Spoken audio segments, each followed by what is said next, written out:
Thank you, Mr. Chair. Before I begin, I just want to join with my colleagues on this side of the aisle in this committee that are troubled at how the second Trump administration has begun, clearly laying the groundwork to cut crucial programs that American families are relying on in order to fund yet another round of tax breaks for the ultra-wealthy. So I'm glad we're here in the Budget Committee, where we say the budget is a reflection of our values and our priorities. And I want to talk about priorities, not the president's priorities. I want to talk about the American people's priorities. I've heard over and over again that the outcome of last fall's election was a mandate, and that the important takeaway from the election was Americans' frustrations with a high cost of living. Up until this morning, I guess, that was the main message. That was the main takeaway. Too many families, Republicans and Democrats, struggling to pay for groceries, to afford gas, struggling to pay the rent or the mortgage every month. But for a nation that came out of last November trying to vote for lower prices, boy, are they in for a rude awakening. President Trump has already moved to impose tariffs on steel and aluminum, taxing everything in effect, from the utensils used to cook your meals, to the aluminum foil you wrap your leftovers in, to the very car you use to go pick up your food and groceries. Yes, even cars built in the United States have import parts. And it's not just a 25% tax on imported goods. He's threatening our workforce too. On the campaign trail, President Trump promised to only go after violent criminals as part of the largest deportation program in American history. Yet sure enough, the first Sunday of the administration, less than a week into office, NBC reported that nearly half of the 1,200 arrests made as part of immigration enforcement actions were people with no criminal record. Now, look, we all agree that we should target all violent criminals. I hope I speak for all of us when we say we should target all violent criminals, whether they're immigrants or non-immigrants. Violent criminals are violent criminals.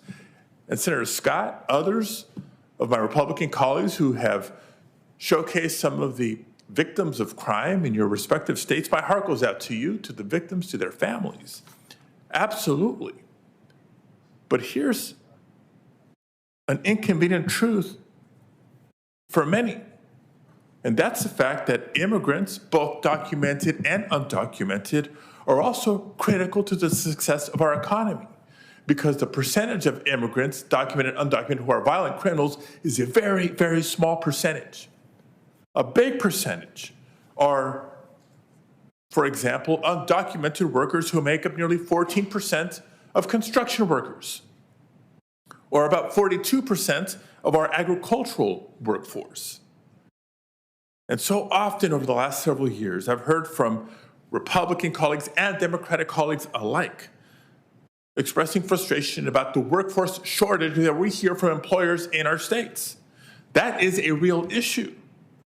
But if President Trump gets his way with the mass deportations that are not focused just on violent criminals, here's what American families can expect. Get ready also for more expensive fruit, more expensive vegetables, and that's if grocery stores can successfully keep up with stocking the shelves. If you've been saving up for years to buy a home, get ready to pay more and wait longer. Why? Because construction will slow down and prices will go up. And on energy prices, we're hearing a lot about the need for American energy independence, or even dominance is part of the lingo. But the president's executive orders and the budget resolution in front of us today would actually undo historic investments that we've made to diversify the energy sector. Because unlike fossil fuels, whose prices are dependent on global markets, renewable energy sources represent the ultimate in energy independence. So undermining renewables isn't just undermining energy independence, it's a threat to our national security, And it's a threat to the good-paying jobs we've created across the country in red states and blue states alike.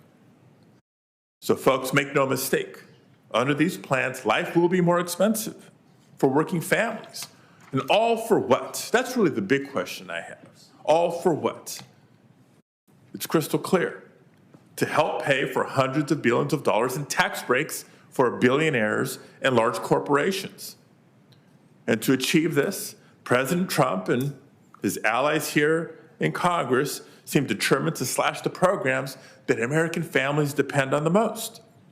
Medicaid, nutrition assistance programs, Pell Grants, affordable health care coverage, cancer research, investments in our energy sector, including for hydrogen, biofuels, and carbon capture. And that's what the budget resolution before us suggests. Meanwhile, colleagues, as I'm sure you've heard, the House Republicans have finally shared their draft plan. In a race with Senate Republicans, apparently, they unleashed a plan that, by the way, doesn't even include instructions for the Senate. Not the best work product here. It does include, by the way, a debt limit increase, because I guess even they recognize that to pay for all the increases in spending that y'all are suggesting, you're going to have to raise the debt limit. For the folks watching at home, rest assured, we'll get through this. Just another minute, Mr. Chairman. We'll get through this. And Democrats are prepared to negotiate in good faith with our Republican colleagues. But one of the first key steps we need in this process is for Republicans to finish negotiating with Republicans.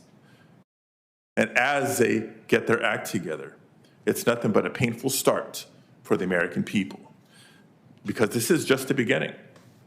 Elon Musk is already digging into Social Security and Medicare as part of their effort to target working-class Americans.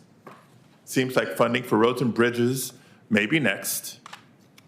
And in closing, I know that over the next several weeks, several months, there's no doubt we'll hear a lot of talking points and misinformation by Republicans trying to distract the American people from what's really happening. So to folks watching at home, I have this to say. Follow the money, because it's going to start with cutting hundreds of billions of dollars in benefits that you've paid into. And it's going to end with billionaires getting yet another tax break.